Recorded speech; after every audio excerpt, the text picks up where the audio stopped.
Well, folks. Welcome back. Welcome back to the Bar Talk podcast, episode 22. Hope you enjoyed whatever we just played. Now, I don't want to beat around the bush, to say the least. I am very excited because my guest for this week has recently released her EP, Finelines, and what a fine EP it is. She's a good associate of our friend Prince, who we interviewed a few weeks ago, and is currently in the middle of a national tour of New Zealand. I know New Zealand's a small country, but national in front of something always sounds better.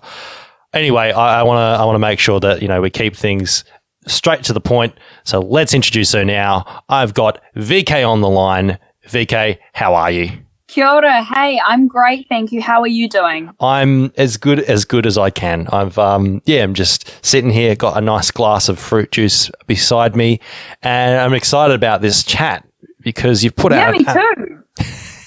Because you put out a really cool EP. It's got a really sort of slick, production style to it. It's very sort of in your face in terms of the production elements that you use. So firstly, I want to say congratulations on the release of the EP. You must be feeling pretty good. Now this is EP number... No, it is the first... It's EP number 1. Yeah, no, I was about to say... No, she hasn't released a self-titled debut yet, has she? No. No, we don't. I wanted to be different, actually. I was like, oh, well, let's do it. Let's do a name. We're going to do a theme. We're going to do an era until the next one. Ooh, okay. So I'm interested to dig into that because you're obviously trying to conjure up a sort of tone with this EP. Is that right? Correct. Yeah. Correct. Let's get straight into that. So I want to know sort of what is that tone, and what was the idea behind the message you're trying to put out with this one? I know that's a deep question to start off on, but let's jump off the deep end. Let's get the really hard questions out of the way. Then we can chat shit for the last half of the interview. How does that sound? Oh, hey, it's all good. It's all good. I'm open. So the EP kind of stems from basically I was going through P.S. I might just put a disclaimer in here. If you hear animals or cows or sheep, I live on a farm, so okay. I'm sorry. Oh, that's all right. So what sounds, actually, let's divulge for a sec. What animal sounds can we expect? And how many points do we get for making out like a moo or a bar or, a neigh? 10 points for sheep, okay. 10 points for cows, 100 points for the cat. But I'm guessing the cat's the only one in the room, though. Correct. So is it just a very silent cat, actually. Or have you literally locked it out of the room so it doesn't chew on your cables? No, she's just having a sleep on my piano. Oh, okay. So how many symphonies has it written on the piano? Blum blum blum blum blum blum blum. Just up and down the keyboard. Yeah, it's so funny when I'm rehearsing, actually, and I've got the big subs on, and she kind of walks on and then subsequently gets a big fright and kind of just like jumps off like with a... Like, it's like a American, like, funny home video. It's so hilarious. Like, her tail goes right up. She goes, pussy. Did you guys have New Zealand home videos back in the day? Like, it was like a local one? Because we had an Australian funniest home videos. And it was... I don't think we did. Really? Oh, well, I could be wrong, but I don't know. Because it ran for like 20 years over here. It was like we used to love, I don't know how big it actually was, but in terms of like, but I mean, it ran for 20 years, so it must have been relatively big, but it was like one of the shows that as a kid I used to love because it was just like silly, so funny, stupid humor, and it was like, everyday people doing stupid things. So I'm guessing you guys just must have got the American repeats then.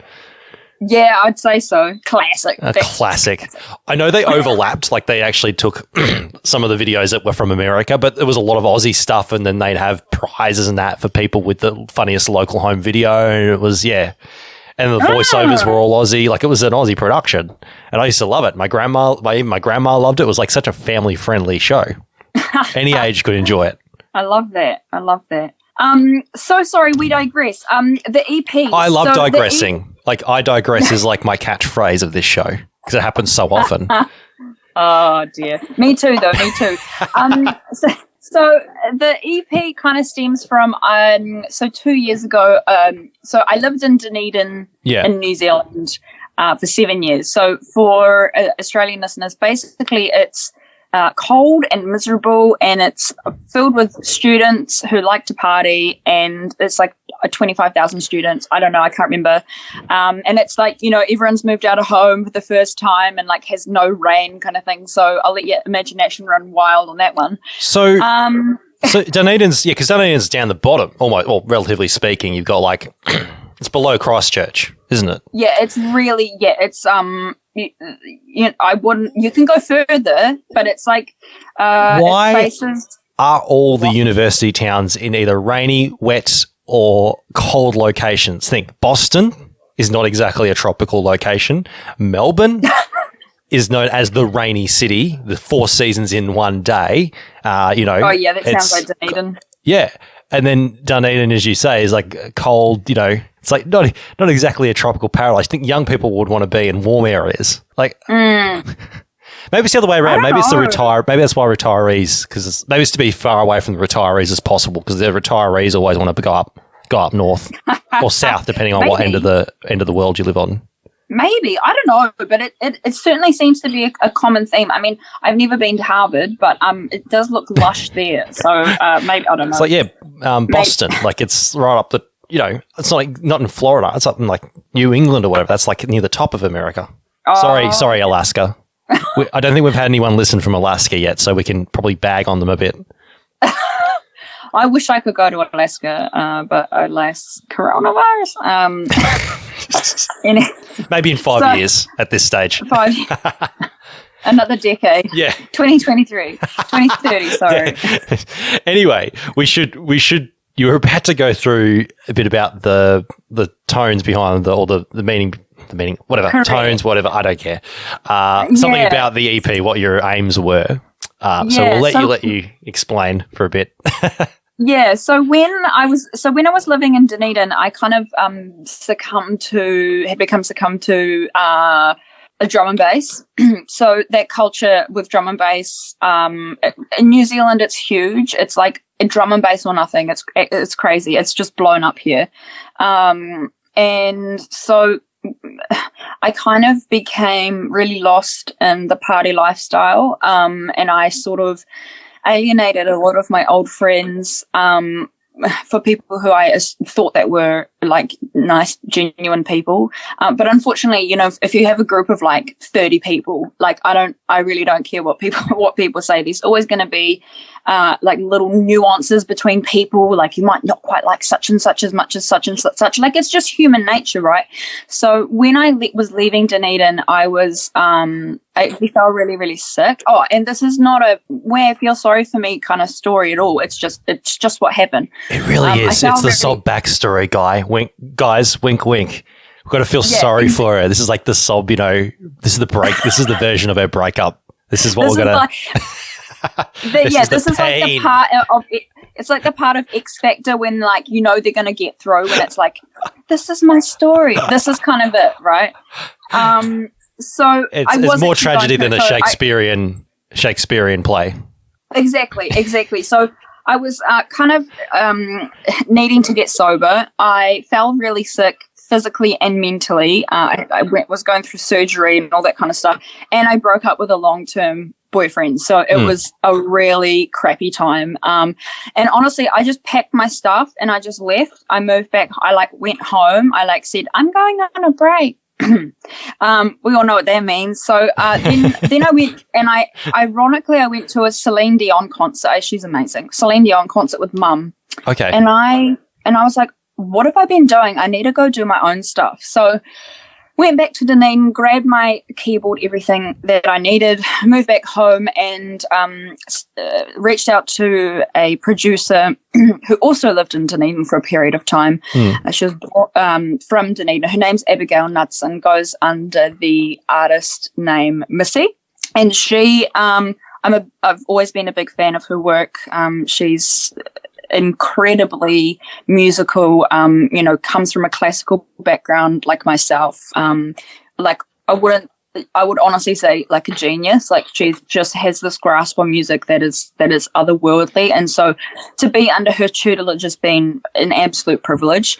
So I wanted to kind of write music that helped me process what I had kind of been going through. So I went at the EP from the angle of like talking about my diagnosis with bipolar, talking about my diagnosis essentially with endometriosis and interstitial cystitis. I wanted to tackle the idea of toxic friendships and how the party lifestyle is such a detriment and can be a detriment, and how important it is for young people who, I believe, it's getting younger and younger. The world's getting more crazy, and people want to escape from that and find like another reality with whatever music that they gel with. And obviously with that comes its own, negative things that if you do it in excess, it becomes a serious issue. So I really wanted to shine light on that, and because I just don't think there's enough of it. Like, I mean, I'm not saying that musicians don't talk about mental health, but there's just not enough. And there's, in my personal opinion, there's not enough songs on the radio that are talking about like some real shit. Like, oh, okay, like bipolar sucks. Like and I talk about bipolar as in my bipolar because it differs from person to person. Like what I experience and what my symptoms are different to somebody else. And that's what makes it like quite tricky to navigate. There's no textbook on that. So my way of navigating through that has been through music. I was going to say, you say not enough songs in the charts. However, come on, congrats. I just actually saw this. You managed to get a top 10 hit out of Finelines. So, I did. It's changing. Crazy. It must feel that must feel otherworldly to get, to think, oh, this is something, I'm not used to hearing on the radio, but people are actually listening to it.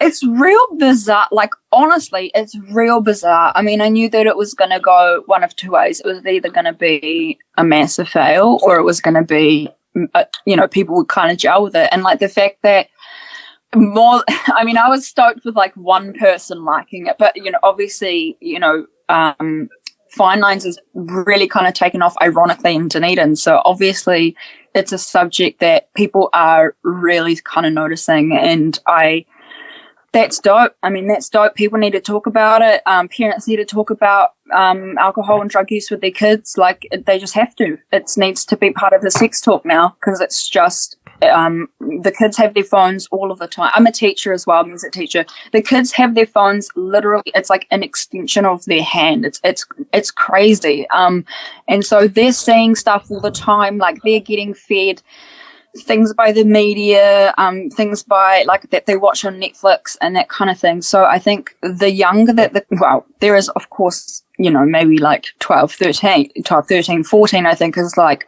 why not talk about it? Like, the more you talk about it to begin with, the more you can prevent and educate and sort of kind of work through how to not get sucked into those really intense peer pressure situations. I was going to say they're coming out that young these days with the phones. They pretty much swap the umbilical cord for an iPhone. No, it's true. It's like it's actually really scary. It's like they can't. Like, I was saying to one of my students, I was like, even at university, which was like not that long ago, it was only 7 years ago, especially my first year. Yeah. I had a laptop for sure, but a lot of the resources were in the library, and a lot of especially like music history and stuff, like there's heaps of stuff online now, but back then it was like you had to go to the library and like read a book, and they're like, miss, that takes so long. And I'm like, yeah.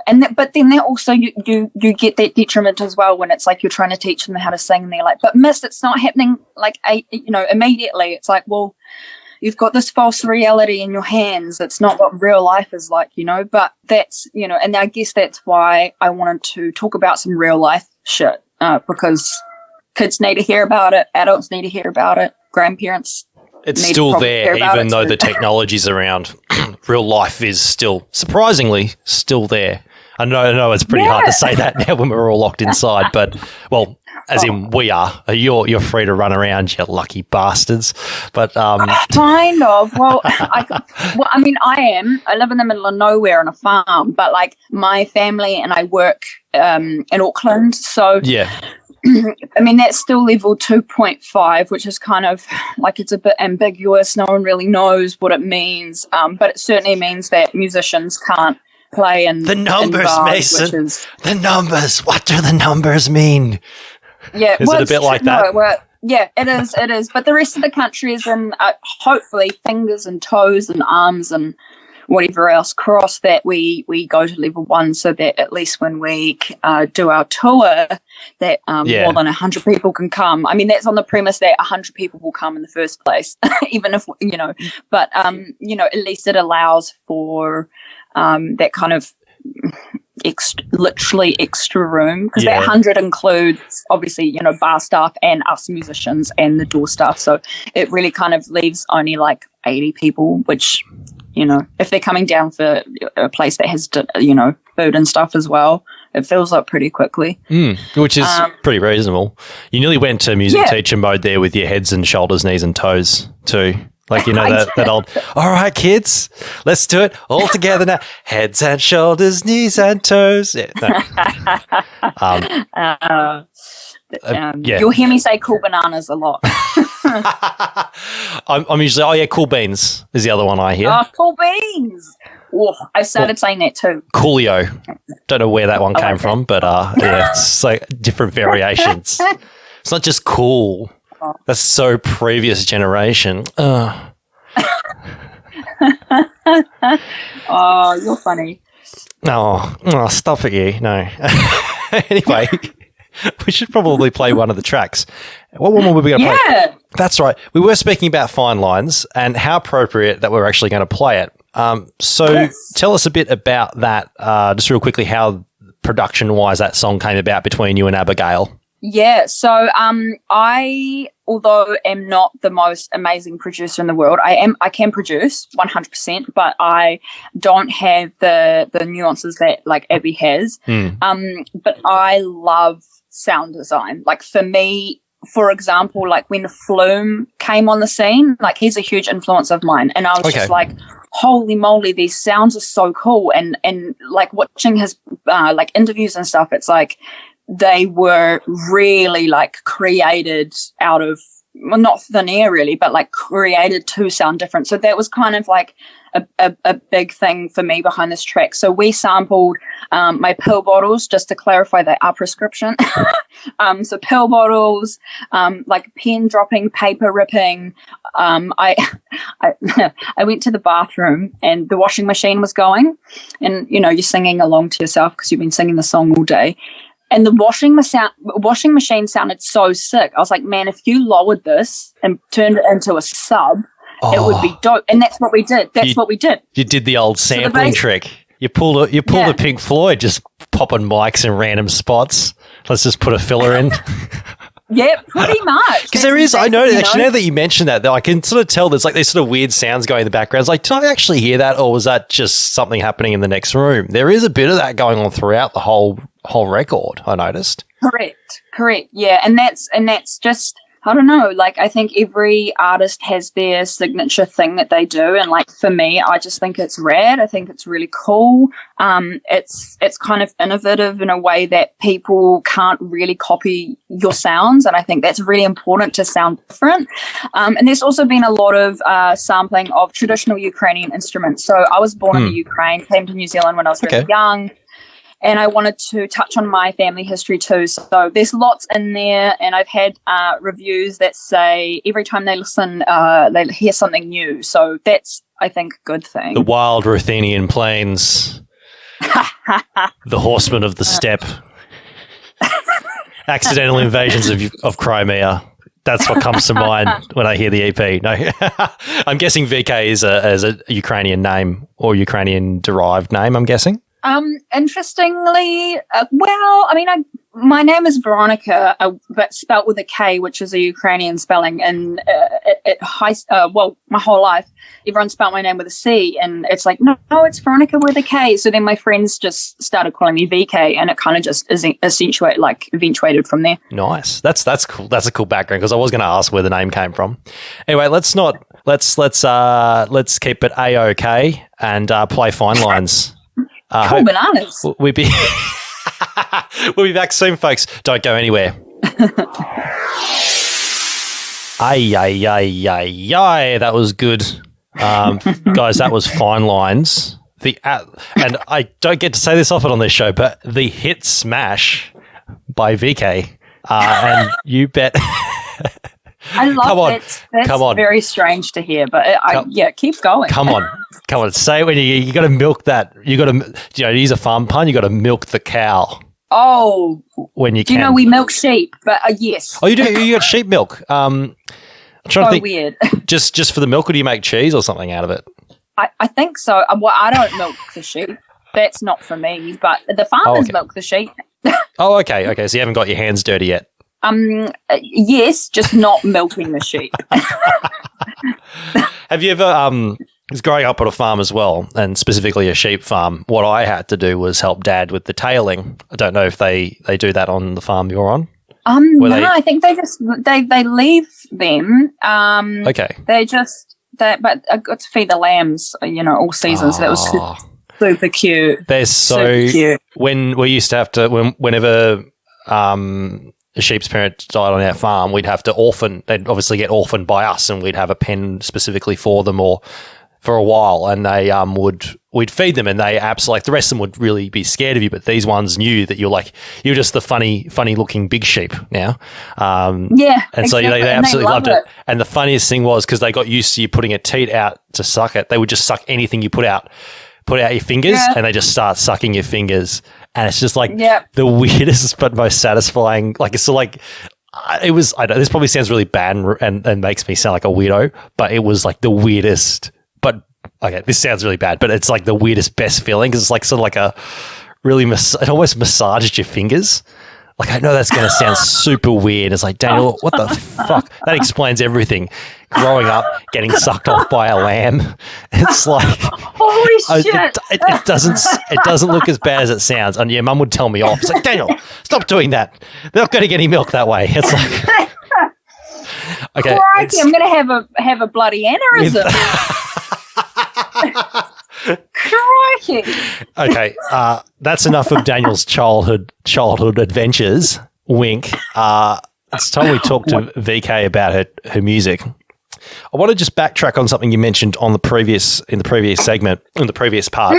You mentioned, obviously, bipolar is obviously a very well-known disease. Everybody has even a brief understanding of it, even though it might not be detailed. But you mentioned the two other ones, and if you don't mind me asking, these other two conditions that you mentioned you had, I was just hoping maybe you could elaborate on that, because I think people can definitely learn more about other people, and it helps certainly bring more awareness to whatever conditions they may be. Yeah. So I'll start off with endometriosis. So basically it's a disorder where tissue that normally lines within the uterus grows outside the uterus. So it's very, very painful. So sorry if this is awkward for you, but it's just fact. No, that's okay. When a woman gets her period, like it's so excruciatingly painful. Like, I mean, I'd have to take a week off school. I couldn't walk. I'd throw up. It was just absolutely awful. And then, like, a lot of my other friends were like, are you all right? Like, that's, like, we don't get that. And, like, I just thought that I was real unfortunate. And so it actually wasn't until I was, 26, 5, 4, 3. So I was 24 when I was diagnosed with endometriosis, which meant that, like, most of my life I just had no idea why my periods were so unbearably painful. So I had a surgery to get rid of the endometriosis, which worked. Oh, nice. But the problem is that for women that suffer with endometriosis, getting pregnant can be quite difficult. So I'm quite a maternal person. I've always wanted children, so that's why I treat my cat like a child. Yeah, you mentioned that I don't beforehand. know if I'll be able to have him, so that sucks. But then we also, on top of that, we have interstitial cystitis, which is just like the honestly, it's so shit. So it's like, it feels like you have, for the women listening, it feels like you have a UTI every single day of your life. Your bladder hurts. There's like, it just sucks. It's just really, and it's quite like awkward. Like it's not a place of the body that like a lot of people want to talk about anyway. Yeah. But it also, creates, I get a lot of, like I've had quite a few kidney infections as a result.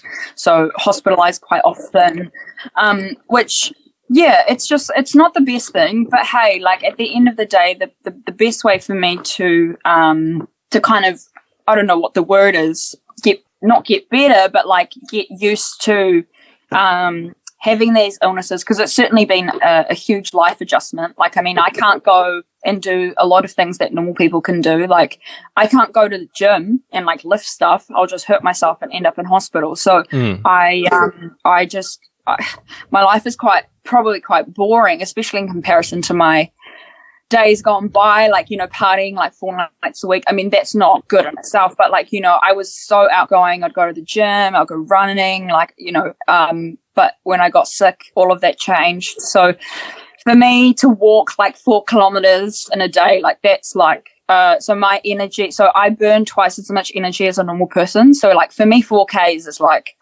we've been for a 40K hike for a normal person. So it's like, and I say normal, like that's a broad term. I mean, for somebody who doesn't have these illnesses. Yeah. So that is pretty shit. But hey, like for me, as long as I get to make music and perform, and regardless of the pain that I have, like the pain that I have goes away when I'm on stage. It's like masked by the adrenaline. It's one of the only times that I forget about all of it and just can be free and be myself. So that's why music is like kind of naturally stems from having these conditions, Yeah. So were you always into, because you mentioned that you have a bit of a classical background. So I'm interested, did you play a particular instrument growing up or something? Yeah. So I play the piano. I started studying classical. So my mom and my babushka, so that's grandma in Russian, they both finished musical school, which was like additional to their studies in the former Soviet Union. And even now it's quite common for parents to like, expect their children to play an instrument as well. So we had a piano in the house, and I was quite young. I must have been like 3 or 4 or something. And I started playing these chords just like naturally. I don't know. I just kind of gravitated towards it. And mum was like, whoa, like let's get you some lessons. And I think at that time there was a lot of, I love my family, but like quite a bit of arrogance when it came to classical music versus pop music. It was like this weird misconception that like classical music was like more intelligent than pop music. The classic hubris. Yeah, and it's so incorrect. It's so not true. But I mean, no one knew that until way later down the track. So, I studied classical piano. I did ballet. I did drama school. I did, and then when I was about 14, 15 is when I started formal singing training. So like, if I'm entirely honest, I always wanted to be a songwriter, but I think I like made myself believe that I wanted to be an opera singer to like somehow appease my parents' like weird expectations of me at that particular time. And then it wasn't until I had to have my tonsils out where I literally couldn't sing for 9 months, because as we now know, I have like all these diseases. So that's why it took me so long to recover. But throughout that time, I thought, I just don't want to go back to classical singing. Also, my teacher was like straight up abusive. Like not physically, but like not nice. I'm dyslexic. So it's like, well, good thing you're dyslexic, otherwise you'd be just stupid. Like, it's like, okay, cool.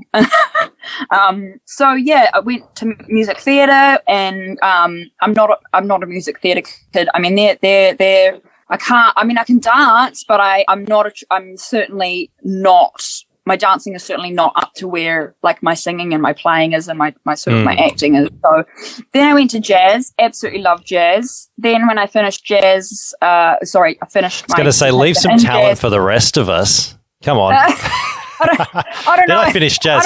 Then I went to my avant-garde minimalist phase. Yeah, well, that was a wild ride. It was quite the ride. You're quite correct. and then I was like, I'm going to be a rock star. So I recorded a rock EP, and it was dope. I had the best time ever. It failed miserably, but I had the best time ever. And then I just Jerry Lee Lewis singing on the keyboard, great balls, just like it was an aggressive time, for sure. But that came from, and it's funny listening to the tracks actually, because I mean you can tell that I'm smoking all sorts of stuff. Like the voice is quite husky, like it's quite like it's really bizarre. But as I said, I had the best time ever, and I don't regret anything. So. Sorry, we went on a massive journey, but that's basically my story. So you've basically gone through like 3 to 4 separate genre swaps before settling on your first EP. So you're not coming at this from like, I'm green, I don't know what I'm doing, I'm really gullible.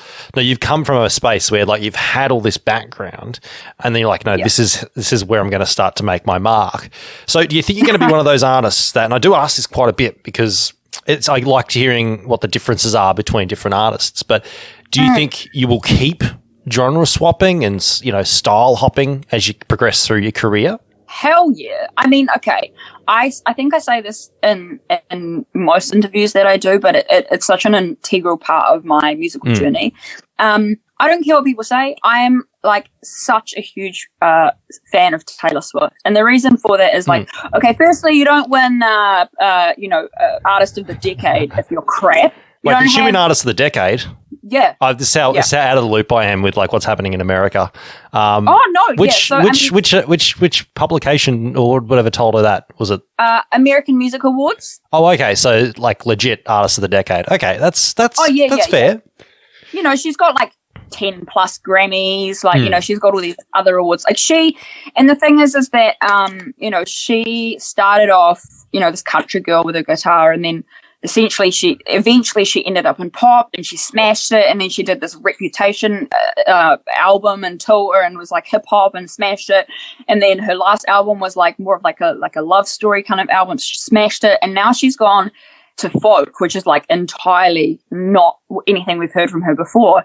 And I really appreciate that every era that she has is like this facet of her musicality that we haven't yet heard before. And I think because I come from so many places musically, it would be almost like an injustice to just stay within one genre. And also as well, I mean, sounds are evolving constantly all the time. New instruments and new plugins are being made all the time. And no one is the same person at 21 as they are when they're like 26, 27. Like, the psyche ages and matures and changes, and your preferences change. So absolutely. I mean, I want to do it all. I want to do it all kind of thing. Definitely stick within pop. Definitely stick within like, the bassy thing for a while. But like, I'd love to do some acoustic stuff further down the line. I think for sure, 100%. Cool. That's, I was gonna ask more questions about that, but I think that's a pretty well-rounded answer. You've certainly gone into more depth than most people give on that one, so I'll take it. I like to talk. I'm so sorry. No, not at all. Not at all. I'm just looking at the clock. But let's real briefly, before we do wrap it up, just quickly check, because you're halfway through your tour, I believe, at the moment, as of release. So as of release. No, we haven't started. We would be. But this is as of recording, Veronica. Remember, this is pre-recorded. The magic of the internet. Yeah. Talks about how internet's changing everything, then backtracks, says, "Oh yeah, no, everything's happening as of now." Yeah. No, I'm just kidding. Sorry, that was a bad diss. I do apologize. As of recording, you'll be smack bang in the middle of it. Okay. So you would have just done your Dunedin show on the weekend just past, and you'll be going to Wellington on the 8th, and then Okune, as Alana mentioned the other week. Okune. We had a joke about this. Don't worry. If you listen back to the Prince episode, we did have a good old laugh about the pronunciation. But Okune, whatever. We were undecided as well on the 10th as well, and apparently that's going to be the sort of party show for sure. Yeah. It's going to be. A lot of hippies live in Okune, and a lot of ski bums. So it's like it's like a ski town. So it's like I'm hoping for a send. Nice. I don't know if you guys say that over there, what? But I'm not quite sure what that means. Like a proper let's go full hog, full bore. Oh right. Safely, and legally. For the purposes of this interview, yes. Yeah, well, I mean, my EP is kind of like, you need to be careful with what you're doing. So that's kind of, I want to throw the party, but be like, Mama VؐKÄ, like, you need to calm Babushka down. VؐKÄ. Oh, Babushka VÂKÄ, I love that. Keeping it. You should do a cover. Actually, you should totally do a cover of Kate Bush's Babushka. That would go off. Babushka. Babushka. Have you seen the video for that? The funniest thing, I was in Melbourne in February, and I was in one of the malls, and I heard that song. I feel like that's an omen. This is omen. Can you do a cover on your next set? Can you at least, actually, if you ever come down to Melbourne, I'm propositioning this to you. Whenever you get to play in Melbourne next, we'll try and get along and see you because it would be awesome. But can you guys totally cover Babushka at your Melbourne gig? Can that be a promise? Especially for you. Thank you. Thank you so much. Yeah, I will. I actually will. I'm going to have to write it down. Yeah. But, whenever I'm allowed to leave the country, 100%. Because that would be epic. It's such a like over the top song, and then I feel like with your in the face style, like, and this is a genuine suggestion. I reckon it would actually suit really well. You can call me full of bullshit, but that's Daniel's suggestion for the week. I only give out one per week. My advice isn't cheap, but I do give out one for free. The rest you can organise a payment plan at danieladvice.com. No. But yes, Wellington is happening in next week. And then, of course, Wellington and Okune next week. I'm sure it'll be all on your pages and that. So speaking of, absolutely. Please go and give us a rundown on all of the socials where we can find the music and where we can find your stuff. Cool bananas. So we've got, see, I did it again. That's strike two. So you can find everywhere, like Instagram, Facebook. What else is there? Twitter, YouTube, all the regulars. I don't have a Twitter. But I have got a YouTube. It's at V KÄ Music. So V뾱KAE Music. On Spotify, Deezer, Apple, everywhere else. It's just V뾱KAE. Like, it's easy to find. No umlaut. They don't allow for umlauts, I don't think. Pardon? I said I don't think Apple allows for umlauts in their URLs. No, they don't. They don't. So yeah, at VK Music at VK www.vkmusic.com. Like, I'm everywhere. Come support me, please. My EP is only $4.20. Take from that as you will. Blaze it, folks. Blaze that track. Yeah. Woo! Please go and check it out, folks, and do enjoy all the tracks in their washing machine glory. What brand of washing machine do you have? Because I was going to say it'll be the Westinghouse sound or something like that. Every time you use an appliance in one of your tracks. I think Abby has a Fisher and Paykel one, but that's a weird thing to remember. I don't know why I remember that. Some German name. They're all German names. It's all good. There's an umlaut in there somewhere as well, I'm sure. Thank you so much, VK. It's been far too much fun, and I know time flies, but I believe you've got a busy afternoon ahead of you. I have. I'm ironically meeting Prince for the very first time. We've been planning a tour for 3 months and we've never met. She never mentioned, either she did or I've forgotten. But yeah, I don't think she mentioned that you hadn't met. And I was like, oh, it sounded like you guys had like known each other way back. You go back, you're old Dunedin mates. Oh, all good. No, I'm surprised you haven't met. No. So. No, I did the old cheeky Instagram stalk and slid into her DM, and I was like, I like the music to go on a tour. Classic. Yes. Classic, exactly. You must be an absolute tiger on the Tinders, sliding in the DMs. I certainly had some great liners. I can't remember, honestly. My then they're not that great, are they, Veronica? How could they be good? How could they be that good if you don't remember them? Man, oh shit! I'm so sorry. Now I'm swearing. I'm just bright red. You can't see, but I am. No. Well, I better let you. This has been amazing. Oh, this is such fun. This has just been off the rails, folks. I hope you enjoyed that, and please go and support VK's music, and obviously check out where she's playing. Go and check her out if you're in New Zealand. Go and see her if you haven't already. But thanks. Australia, I'm coming for you when I'm allowed. But no, it was the plan. Like by now, I mean, my whole schedule's been kind of ruined. Like same with everyone else. But like I was supposed to be over there right now, so that's annoying. So watch this space. I am coming for you. I have heard that's the same. Like so many artists have said that to me. So I know. You can take comfort in the fact that we're all suffering silently.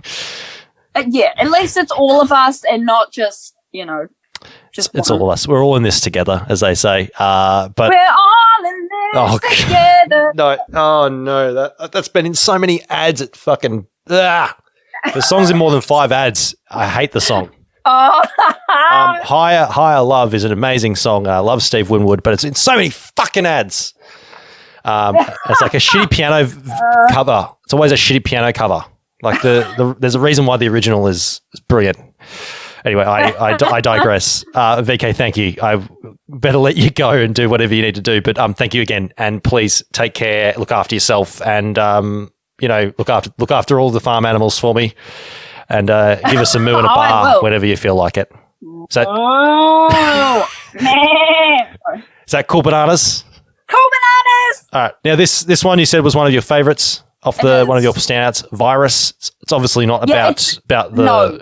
Okay, let's not mention. No, we don't mention the C. We don't mention the C word on this show. Oh, sorry. Not the C. Not the virus. It's the virus of the mind. Okay. So those who have mental illness who are listening to the show, this one goes out to you. Yeah. 13, 11, 14, if you ever need to chat to someone on Lifeline, although I think, as I mentioned when we were talking to Prinz, I think it's not the same in New Zealand. I think you guys have got another one. We do. One moment. I should know this off by heart, actually. So 0800 543 345. That's 0800 543 345 if you're in New Zealand. Brilliant. Thanks again, VK. I think that's the third time I've said it. Third time's a charm. We'll pop it out. Here's Virus. Do you want to take us out? Tell us who you are and what you're listening to. Cool bananas. Third time's a charm. Hi, I'm VK, and you're listening to Virus from my Finelines EP. AustralianMusiciansRadio.com